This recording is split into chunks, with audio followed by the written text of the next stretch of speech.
பேச்சியம்மா பேச்சியம்மா பேச்சியம்மா அவன் நம்மை எல்லாம் பெத்தெடுத்த ஆச்சியம்மா.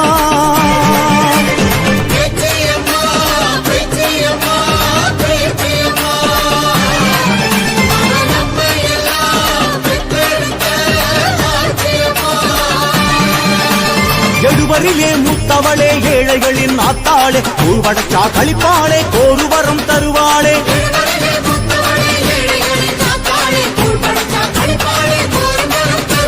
பேச்சியம்மா பேச்சியம்மா பேச்சியம்மா அவன் நம்மை எல்லாம் பெத்தெடுத்த ஆச்சியம்மா.